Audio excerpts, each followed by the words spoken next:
അതേനേ, രാഹുലിന് വേണ്ടി പെണ്ണ് ആലോചിക്കാൻ തുടങ്ങിക്കോ. അവനിപ്പോ ജോലിയൊക്കെ ആയില്ലേ, നല്ല ശമ്പളമുണ്ട്. നീ പറഞ്ഞത് ശരിയാ പായൽ. എന്നാ സത്യം പറഞ്ഞ ഓഫീസ് ജോലി ചെയ്യാൻ എനിക്ക് വിഷമമില്ല. അതിനാൽ ഈ ജോലി ഞാൻ നിനക്ക് വേണ്ടി ചെയ്യാം. ഇത്രയും വലിയ ഉത്തരവാദിത്തം നിങ്ങൾ എന്താ എനിക്ക് തരുന്നത്? അച്ഛനും അമ്മയും പോയതിനു ശേഷം നീ ഈ വീടിന്റെ ഉത്തരവാദിത്വം വളരെ ഭംഗിയായി നിറവേറ്റി. എന്തുകൊണ്ട് ഇത് പാടില്ല? ചേട്ടൻ പറഞ്ഞ ശരിയാ ചേച്ചി.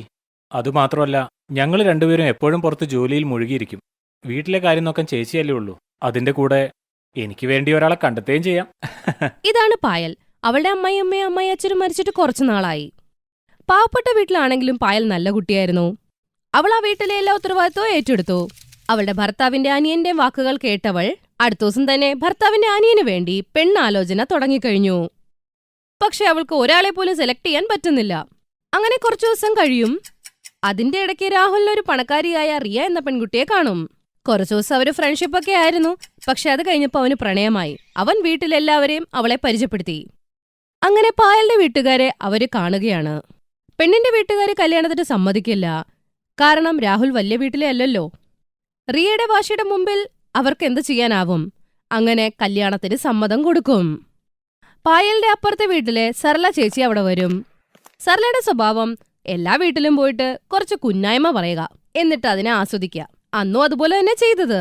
നോക്ക് പായൽ, നീ വിചാരിക്കുന്ന പോലെ ഒന്നുമല്ല കാര്യം. ഒരിക്കലും ഭർത്താവിന്റെ അനിയന്റെ ഭാര്യനെ സ്വന്തം സഹോദരിയായി കാണാൻ പറ്റില്ല.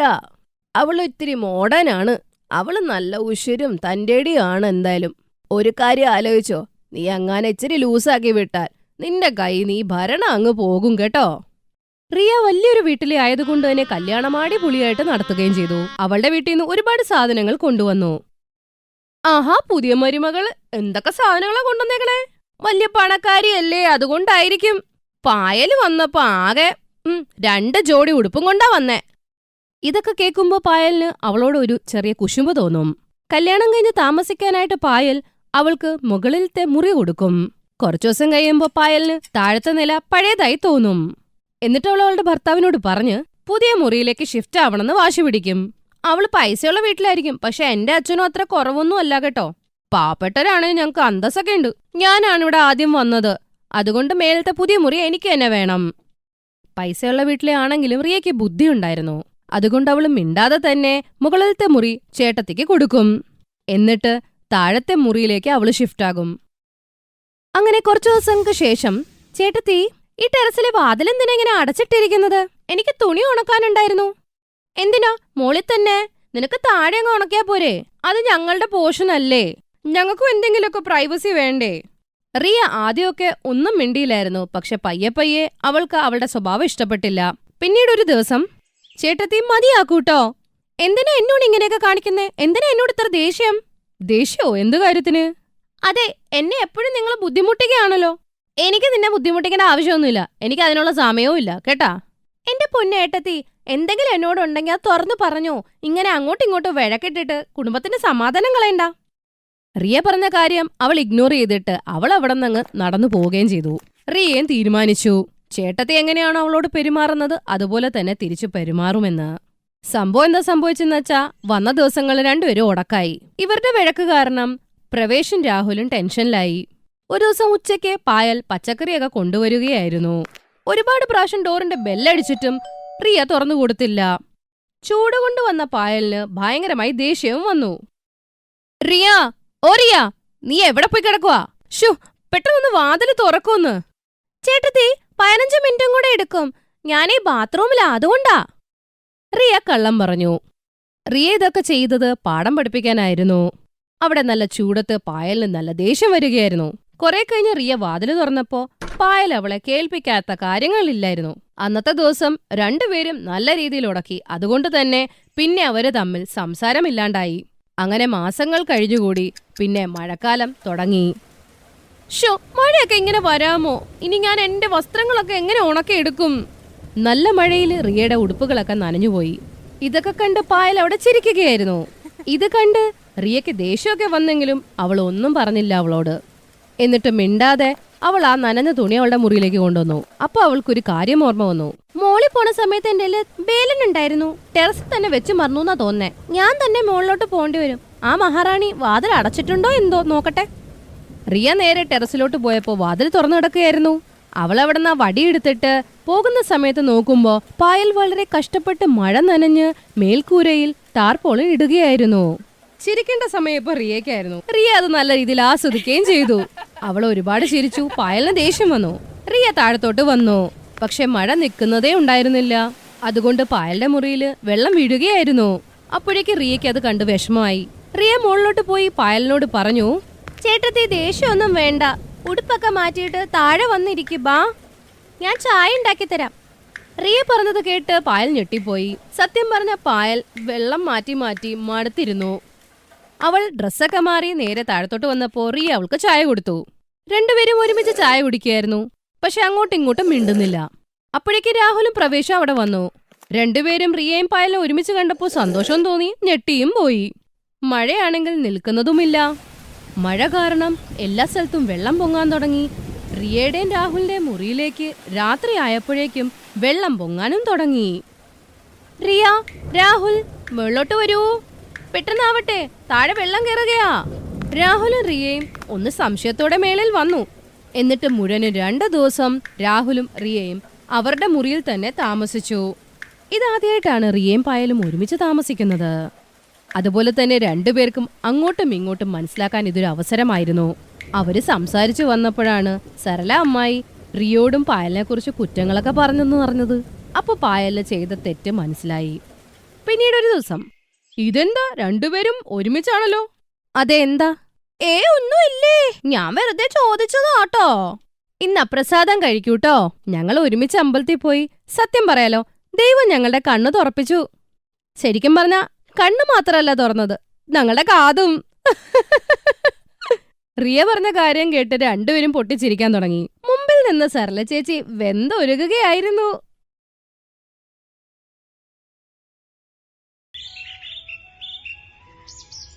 ആർത്തിക്ക് പണ്ടുതൊട്ടേ ഒന്നും കിട്ടിയിട്ടില്ല. അവൾക്കാരുടെ സ്നേഹമോ കളിപ്പാട്ടോ ഒന്നും കിട്ടിയിട്ടില്ല. കറുപ്പായിരുന്നു കാരണം. അപ്പുറത്ത് ആർത്തിയുടെ സഹോദരി പായൽ നല്ല വെളുത്തിട്ടായിരുന്നു. അവൾ ആഗ്രഹിച്ചതെല്ലാം കിട്ടുകയും അവളുടെ അച്ഛനും അമ്മയും സ്നേഹിക്കുകയും ചെയ്തു. 2 സഹോദരികളുടെ കല്യാണമായി. പായലിന് 1 ലക്ഷത്തിന്റെ ലഹങ്കയാണ്. ആർത്തിക്ക് ഒന്നുമേ ഇല്ല. ആർത്തി ഇങ്ങനെ ഇരുന്നുകൊണ്ട് ആലോചിച്ചുകൊണ്ടിരുന്നു. എന്റെ അടുത്താണേ ഒന്നുമേ ഇല്ല. കല്യാണത്തിന് ലഹങ്കയുമില്ല. മണ്ഡപത്തിലോട്ട് എന്തിട്ടിട്ട് പോകും ഞാൻ? ആർത്തിയുടെ അടുത്തൊരു ലഹങ്ക പോയിട്ടൊരു സാരി പോലും ഇല്ലായിരുന്നു. കുഞ്ഞിപ്പുഴത്തെ തൊട്ടേ ഇത് തന്നെയാ സംഭവിക്കുന്നത്. ആർത്തിയുടെ അമ്മ അവളുടെ ജനനത്തോടെ മരിച്ചുപോയിരുന്നു. ആർത്തിയുടെ നിറം കറുപ്പായിരുന്നു. അവളുടെ അച്ഛൻ ഇത് കണ്ടു പറഞ്ഞു, കാക്കയെ പോലെ കറുത്തതാണല്ലോ. ഇവളെന്ത് മകളെയാ പ്രസവിച്ചേ?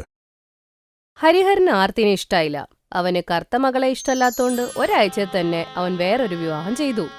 ആർത്തിയുടെ രണ്ടാനമ്മ സ്വാതിയായിരുന്നു. അവർ1 വർഷത്തിനുള്ളിൽ ഒരു വെളുത്ത കുഞ്ഞിന് ജന്മം നൽകി. ഹരിഹരുടെ സന്തോഷത്തിന് അതിരുകളില്ല. സന്തോഷമായി. ഇത് വെളുത്ത കുട്ടിയാ. കറുത്ത കുട്ടികളെ എനിക്കിഷ്ടമല്ല. ഹരിഹർ മോളുടെ പേര് പായൽ എന്ന് വെച്ച് അച്ഛനും അമ്മയുടെ സ്നേഹം കുട്ടിക്ക് കിട്ടി. ആർത്തിക്ക് കിട്ടിയത് വെറും വെറുപ്പ് മാത്രം. അവളുടെ രണ്ടാനമ്മ അവളോട് പറയും, നിന്റെ മുഖം കാണുമ്പോഴേ എന്റെ വിശപ്പങ്ങ് പോകും. കഴിക്കുന്ന സമയത്ത് എന്റെ മുമ്പിൽ വരരുത്.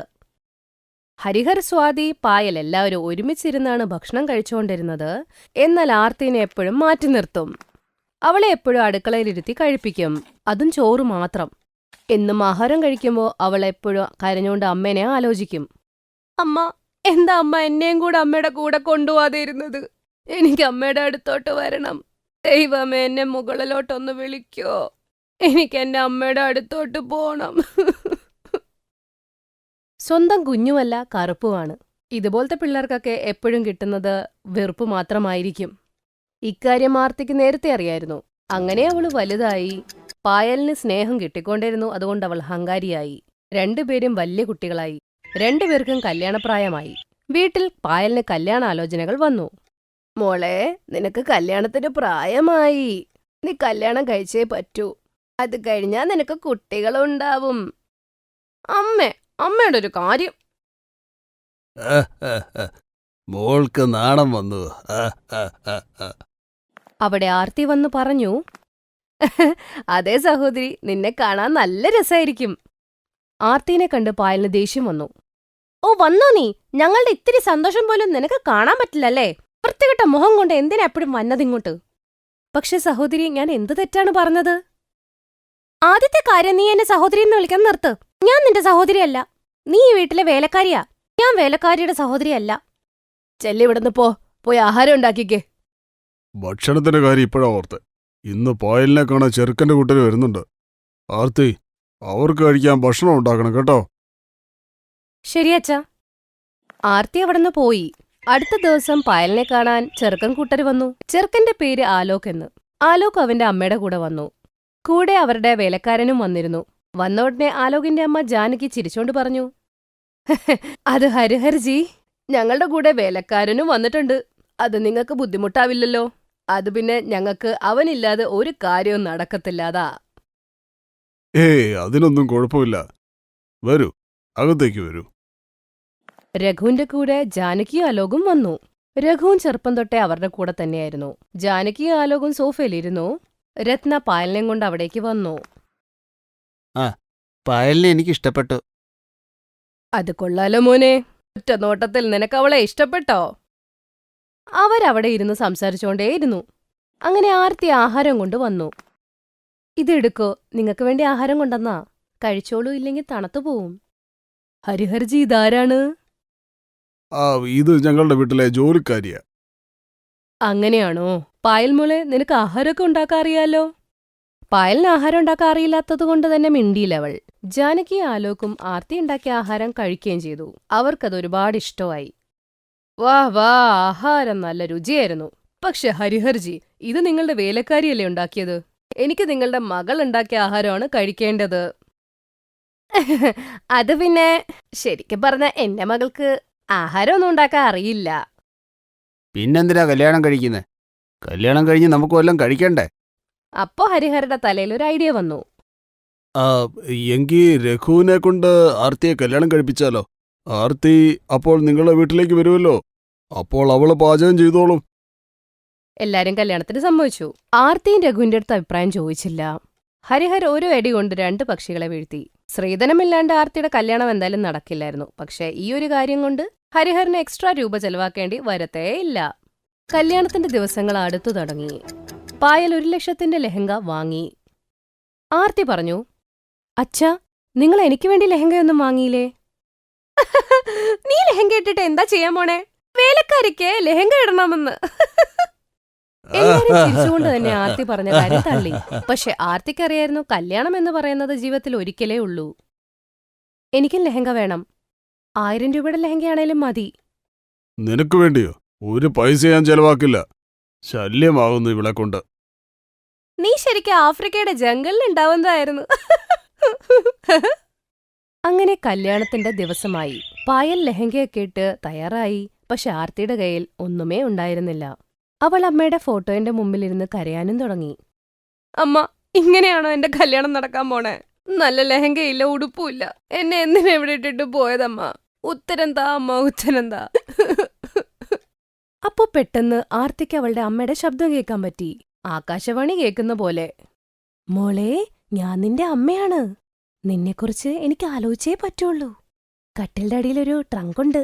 അതിന്റെ അകത്ത് എന്റെ കല്യാണ ജോഡിയുണ്ട്. അതിനെ എടുത്ത നീ ഇട്. അമ്മ ഇതെവിടെയമ്മ? നിന്റെ മനസ്സിലുണ്ട് മോളെ. ഇനി പെട്ടെന്ന് ലെഹങ്ക ഇടങ്ങോട്ട്. ആർത്തി കട്ടിലിന്റെ അടിയത്ത് ട്രങ്ക് എടുത്ത് അതിന്റെ അകത്തുണ്ടായിരുന്ന ലെഹങ്ക അങ്ങ് അണിഞ്ഞു. അതണിഞ്ഞപ്പോഴേക്കും അത്ഭുതം സംഭവിച്ചു. ആർത്തി കറുപ്പിൽ നിന്നും വെളുത്തതായി. അവൾ അത്രയും സുന്ദരിയായി. അവൾ കണ്ണാടി ചെന്ന് നോക്കിയപ്പോ അവളുടെ തന്നെ കിളി പറന്നു. എന്താ, എനിക്ക് ഇത്രയും ഭംഗിയോ? പക്ഷെ എങ്ങനെ? ഇതമ്മയുടെ സ്നേഹമാണ് മോളെ. ഇനിപ്പോ കല്യാണ മണ്ഡപത്തിൽ പോയിരിക്കെ. കല്യാണ മണ്ഡപത്തിൽ ആലോക് നിൽക്കുകയായിരുന്നു. അടുത്ത് രഘുവും ഉണ്ടായിരുന്നു. പായൽ കല്യാണ മണ്ഡപത്തിൽ വന്നപ്പോഴേക്കും ആർത്തിയും വന്നു. ആർത്തിയെ കണ്ടപ്പോ എല്ലാവരുടെയും കിളിപോയി. എന്താ, ആർത്തി ഇത്രയും വെളുത്തതെങ്ങനെയാ? ഈ വേലക്കാരി എങ്ങനെ ഇത്ര സുന്ദരിയായത്? ഇവള് പായലിനേക്കാളും സുന്ദരിയാണല്ലോ. ആർത്തി രഘുവിന്റെ കൈ പിടിച്ചപ്പോഴേക്കും സുന്ദരനും നല്ല പൊക്കമുള്ള ഒരു ആൺകുട്ടിയായി. അവൻ പറഞ്ഞു, യജമാനെ, എന്താ പറ്റിയെന്ന് എനിക്കറിയില്ല. ഞാനിനി നിങ്ങളുടെ വീട്ടിൽ ജോലി ചെയ്യുന്നില്ല. രഘു ആർത്തി അവിടുന്നങ്ങ് ഓടി. അവരവിടുന്ന് പോയി വേറൊരു അമ്പലത്തിൽ പോയി വിവാഹം ചെയ്തു. ഇവിടെ ജാനകി ആലോകിനും ആർത്തി അവരുടെ വേലക്കാരിയല്ല മകളാണെന്ന് അറിഞ്ഞപ്പോ അവരാ കല്യാണത്തിൽ നിന്നും പിന്മാറി. പായൽ തകർന്നുപോയി. അമ്മയുടെ അനുഗ്രഹത്താൽ ആരതിയും രഘുവും വേറൊരു നാട്ടിൽ പോയി ജീവിക്കാൻ തുടങ്ങി. അവർ രണ്ടുപേരും ലെഹങ്കയുണ്ടാക്കി വിൽക്കാൻ തുടങ്ങി. അങ്ങനെ രണ്ടുപേരും നല്ലൊരു ജീവിതം നയിച്ചു. പായലിനെ കല്യാണം കഴിച്ചില്ല ആരും.